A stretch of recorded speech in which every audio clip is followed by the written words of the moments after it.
Alam mo ba na na-adjust ang mga items na ito ngayon mismo sa bagong patch? Pero dapat alam mo kung paano i-maximize ang mga item na to. Tara, pag-aralan natin ang mga bagong patch na ito. Umpisahan muna natin dito sa Roaming Blessing na Dire Hit. Ito binago talaga yung kanyang passive at mas pinaganda. Kapag active na yung blessing mo na Dire Hit, magkakaroon ka ng passive kung saan tuwing ikaw ay lumalakad, nagkakaroon ng stack yung sapatos mo. Ito yun at umaabot ito ng 40 stacks. Habang tumataas ang stacks mo, mas bumibilis ang iyong movement speed. Pag umabot na ito ng 20 stacks, ang next na damage na madidil mo sa kalaban ay may additional true damage. Mapaskill man yan o basic attack.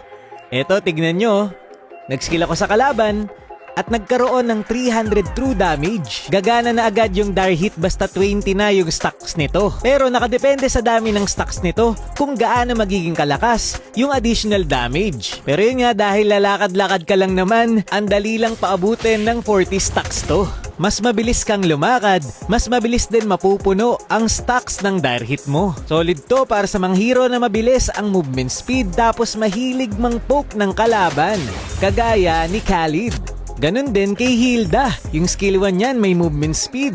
Tapos lagi pa itong nangahampas ng kalaban kaya mamamaximize talaga niya yung passive ng Dire Hit. Basta roamer na mabilis at nang pupoke ng kalaban, pwede to. Parang si Marcel. Kahit sa mga damage roamer, pwede. Yung dash kasi sa blink, nagpapabilis ng stack ng Dire Hit. Tapos dagdag damage din ito para sa kanila. Yung passive nga pala ng Dire Hit guys ay gumagana kahit yung inaatake mo ay jungle monster or minions. I-maximize mo lang to kapag nakatambay ka sa bush, galaw-galaw ka lang para magka-stacks. At saktong-sakto din to kasi na-adjust yung crazy rapid boots. Kahit in battle ka pa, hindi na bababa ang movement speed mo.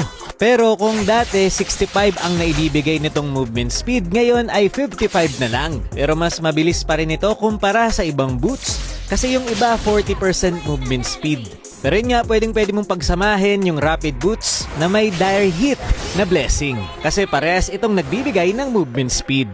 Yung conceal naman na buff din, binawasan ang cooldown. From 80, 60 seconds na lang ang cooldown nito. Ito naman para sa lahat ng roaming boots. Makakagain ka na ng gold kapag meron kang na-hit or may na-reveal na kalaban sa mapa.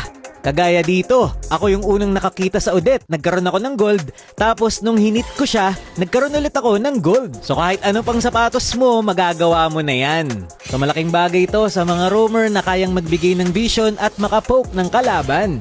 Pero kung dati hanggang 5 minutes lang nare-reduce yung gold mo kapag nag-clear ka mag-isa, ngayon hanggang 8 minutes na. Next natin ay yung Berserker's Fury.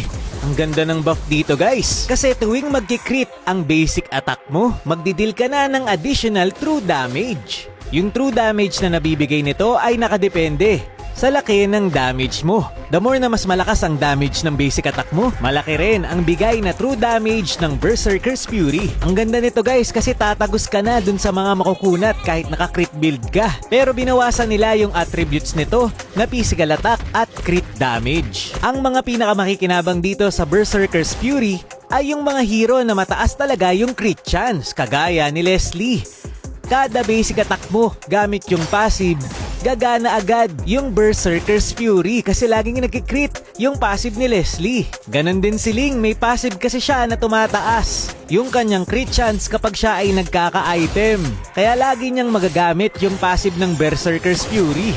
Tapos na-buff pa si Ling. Talagang paldo yung mga Ling user ngayon. Si Bruno din, kapag full stack siya, mataas yung crit chance niya. Kaya mas madalas niyang magagamit yung passive ng Berserker's Fury. Baka nga may gumamit na rin ng Berserker's Fury dito kay Kimi. Kapag kasi full stack yung passive nito, nagkikrit lagi yung basic attack niya. Kaya uulan din ng true damage dahil dun sa Berserker's Fury. So yun, sino pa ba yung mga hero na mataas yung crit chance? Baka may hindi pa ako nabanggit. Yun lang muna para sa ating item adjustment.